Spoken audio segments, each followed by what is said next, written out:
तो दोस्तों ये है 7वां एपिसोड अपने 5वें सीजन का। सत्य क्या है, सत्य क्या है।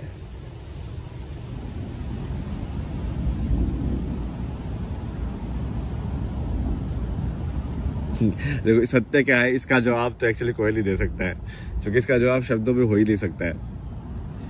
ये ऐसी चीज है ना जो शब्द में यदि आ गई होती ना आज तक, तो ये इसके फिर ये इसका मतलब इलोन मस्क के पास सबसे ज्यादा होती है, क्योंकि शब्द में जो चीज आ जाती है वो बिकाऊ हो जाती है। फिर एक कुछ न कुछ उसका कीमत लगी जाती है कभी न कभी। शब्द के अंदर जो भी आपका रिश्ता आ जाता है, शब्द के अंदर जो भी आपकी पहचान आ जाती है, शब्द के अंदर जो भी आपकी क्वालिफिकेशंस आ जाती है, शब्द के अंदर जो आपकी सुंदरता आ जाती है, शब्द के अंदर जो आपका शांति आ जाती है, तो वो गई, फिर वो शांति नहीं है, बिकाओगे फिर तो बस कीमत है, कितनी कीमत लगाओगे तुम। और आज के टाइम पे I think most of the लोग ऐसे ही हैं। लाइक लड़कियां भी आई थिंक जब लड़का ढूंढती होंगी तो वो यही ढूंढती होंगी कि पैसे वाला होना चाहिए, तो उनको भी मतलब नहीं है, उनको भी सिर्फ पैसे से मतलब है। मतलब खरीदा जा सकता है उनको ना, समझ रहे हो कि अब एक इंसान इस लाइक वो पैसे से कमा लिया है, तो अब उसको बहुत ऐसी सुंदर वैसे वाली लड़की मिल जाएगी, क्योंकि वो उसको खरीद लेगा, उसके पास पैसा है। तो इनडायरेक्टली वो अपनी सच से, अपने आप से थोड़ी ना वो शादी कर रही है। वो लड़की उसके पैसे से शादी कर रही है और वो उसको खरीद रहा है। बेसिकली वो उसको ऑब्जेक्ट मानेगा पूरे टाइम। अब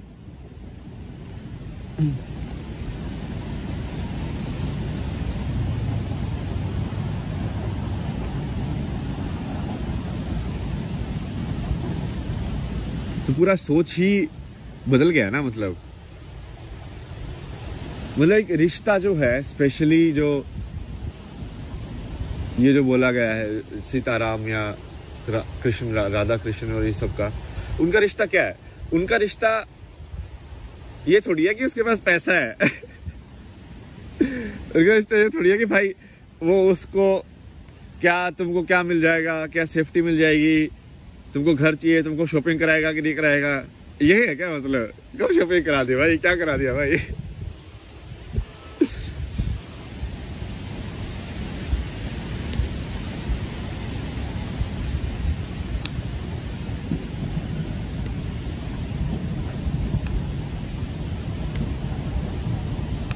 या फिर तुम्हारी इच्छाओं को पकड़ ले वो कि तुम, हाँ भाई जैसे दूसरे का होता है ना कि कोई एनआरआई है तो उसको भाई अलग उससे वो मिलता है प्रेफरेंस, क्योंकि बहुत सारी लड़कियों को आना होता है यहाँ पे, या लड़कों को आना होता है, एक ही बात है। सो मान लो एनआरआई लड़की है तो मान लो लड़कों को आना होगा, तो वो लड़का भी अलग सही है भाई, बाहर देश में तो जाएंगे।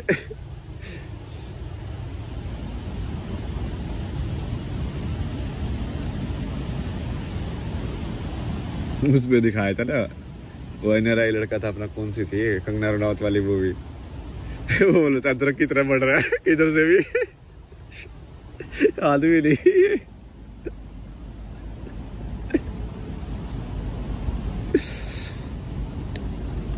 चलो सीरियस बातें करते हैं आज आपको थोड़ा कुछ सिखाना है। तो एक टर्म होती है इंग्लिश के अंदर कि जनरेशनल पैटर्न्स, ठीक है।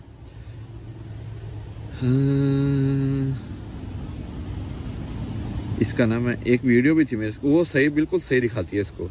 वैसा ही बिहेवियर होता है इंसान का भी, एग्जैक्टली।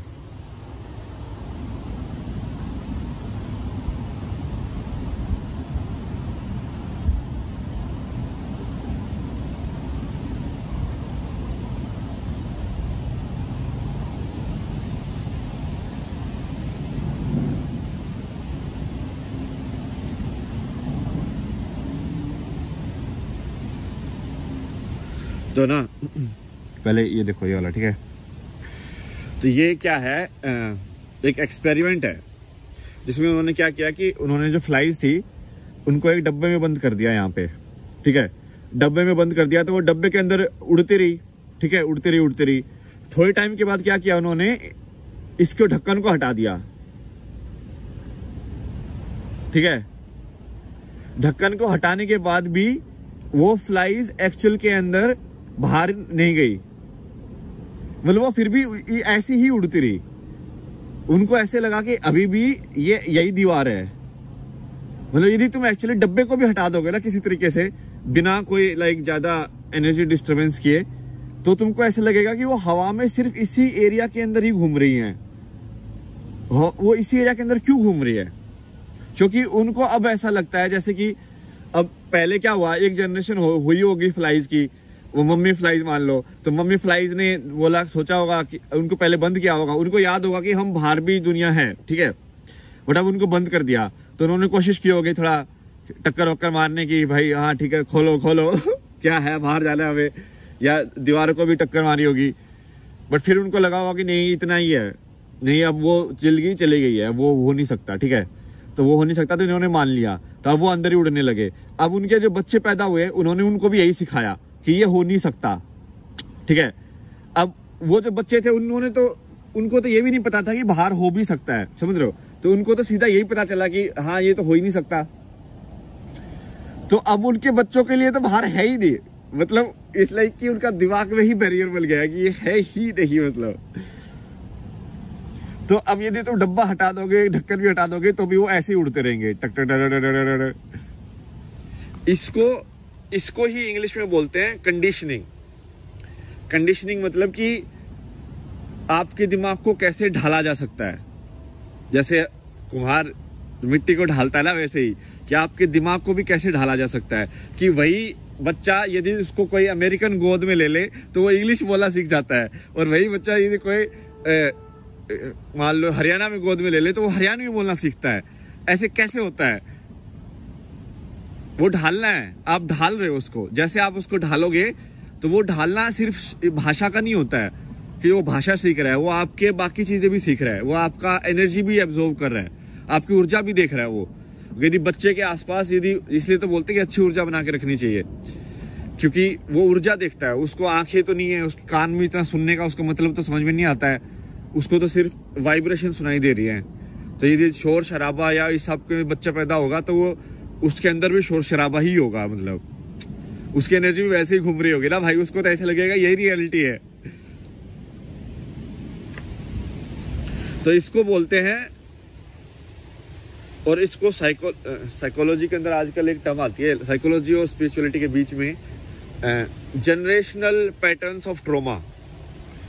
कि जनरेशनल पैटर्न्स ऑफ ट्रॉमा क्या होते हैं कि तुमको गुस्सा आता है जो कि तुम्हारे पापा को गुस्सा आता था, तुम्हारे पापा को इसलिए गुस्सा आता है जो कि उनकी मम्मी को गुस्सा आता था, उनकी मम्मी को गुस्सा इसलिए आता है क्योंकि उनके पापा को गुस्सा आता था।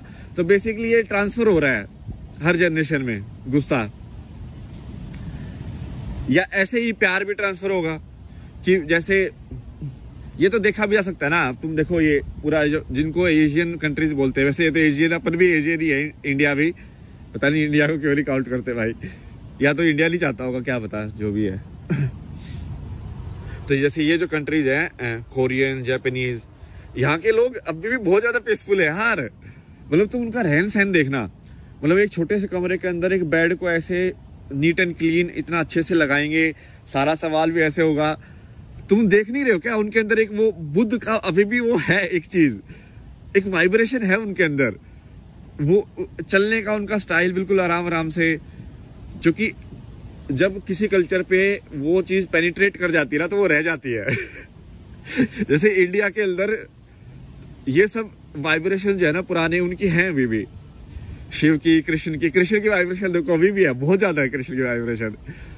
मतलब लोगों ने बहुत उल्लू बनाया, पैसे कमाने की कोशिश भी की है कृष्ण का नाम लेके, बट उसका सही में वाइब्रेशन, मतलब कि उसका कैरेक्टर जैसे बुद्ध का है, वो बुद्ध का कैरेक्टर ही तो है कि वो आराम से रहना है, ऐसे लाइक जैसे तुम इनका मेडिटेशन की वीडियो देखता हो तो कितना आराम से बोलते हैं ये लोग, ऐसे बोलते हैं, हम आपके लिए बोलेंगे क्योंकि मैं बोल रहा हूं। मतलब ये क्योंकि क्या करते हैं ना, माइंडफुल अवेयरनेस रखते हैं, तो ये शब्द के बीच बीच में भी गैप दे दे के कि हाँ मैं ही बोल रहा हूँ, लाइक बीच बीच में वो मेडिटेशन कर रहे हो, मतलब ये समझ रहे हो, बोलने के साथ साथ।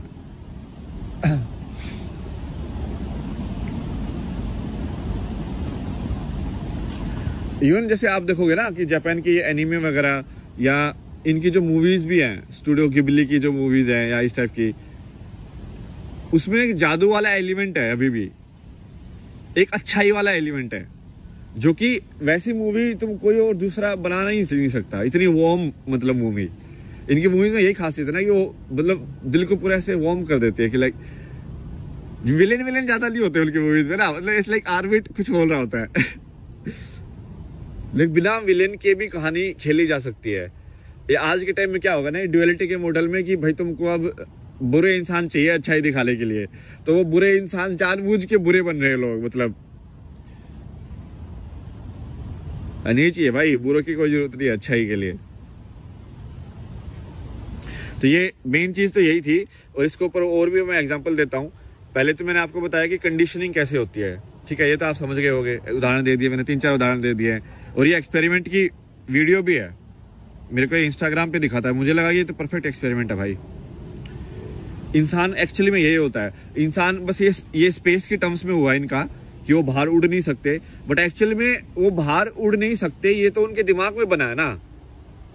तो सही यही चीज होती है जब आपको किसी चीज का ज्यादा रिएक्शन हो रहा होता है, समझ रहे हो, कि कोई चीज आपके दिमाग से बाहर क्यों नहीं निकलती है, कोई थॉट या कोई विचार आपके दिमाग में अटक कैसे जाता है कि तुम आप सोचना नहीं चाहते बट फिर भी नहीं सोच पा रहे हो, उसको नींद भी नहीं आ रही आपको उसके चक्कर में, आप सोचे ही जा रहे हो, सोचे ही जा रहे हो, सोचे ही जा रहे हो, सोचे ही जा रहे हो, क्या क्यों नहीं रुक रहा है वो विचार आपका, क्यों कंट्रोल में नहीं है वो इसकी वजह से ही है, क्योंकि आप ये इनविजिबल बाउंड्री बना लिया आपने ना कि आप उसके बाहर तो उड़ ही नहीं सकते हो, तो वही होगा।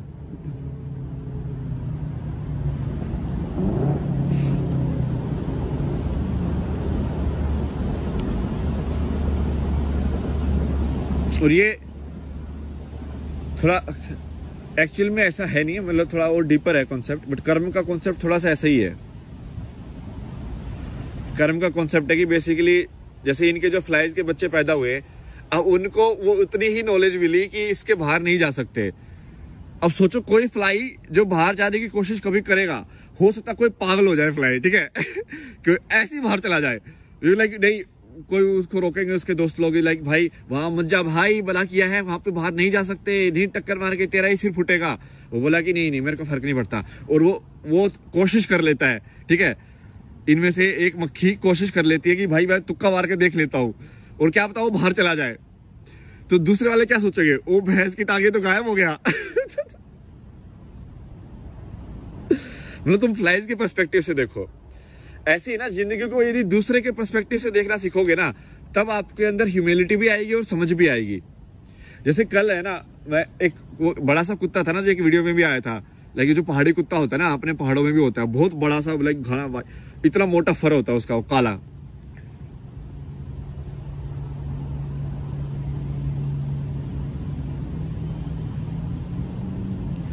तो वो मैं उससे ऐसे लाइक ऐसे बात सा कर रहा था, मैंने क्या कैसे है भाई, तो वैसे वो फिर भौंकने लगा वो, तो उसकी है ना वो भौंकने की आवाज काफी लाउड है, तो एकदम से भौंका ना, तो मैं थोड़ा डर गया।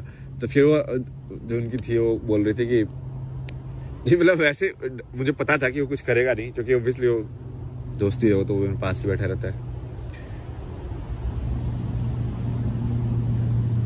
नहीं, ये रियलाइजेशन इस चीज का है कि हमने ना आवाज को उसका मतलब समझ लिया है। जैसे कोई लाउड वॉइस जरूरी नहीं है कि वो ईर्ष्या से भरी हो, या कोई आराम से बोल रहा है इसका मतलब जरूरी नहीं है कि वो आपके हित में बात कर रहा हो।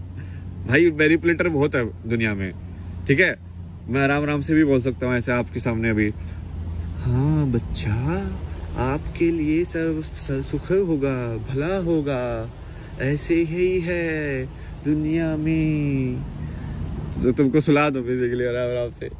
नाटक भी हो सकते हैं। तो अब कुत्ते की आवाज ही भौंकना है, समझ रहे हो, ये जो मैं कर रहा हूं मैं भी भौंक ही रहा हूं। और वो उस बोलती है ना, बहुत सही बात बोली यार, मेरे तो दिमाग में अटक गई। वो बोली कि इस कुत्ते को हम जो बात कर रहे हैं वो भी ऐसी लग रहा हो कि हम भौंक रहे हैं। मैं बोला कि हाँ ये तो बिल्कुल सही है यार, जैसे हमको लग रहा है कि वो भौंक रहा है, वैसे उसको भी लग रहा होगा कि हम भौंक रहे हैं। लाइक अभी कोई दूसरे लैंग्वेज का इंसान जिसको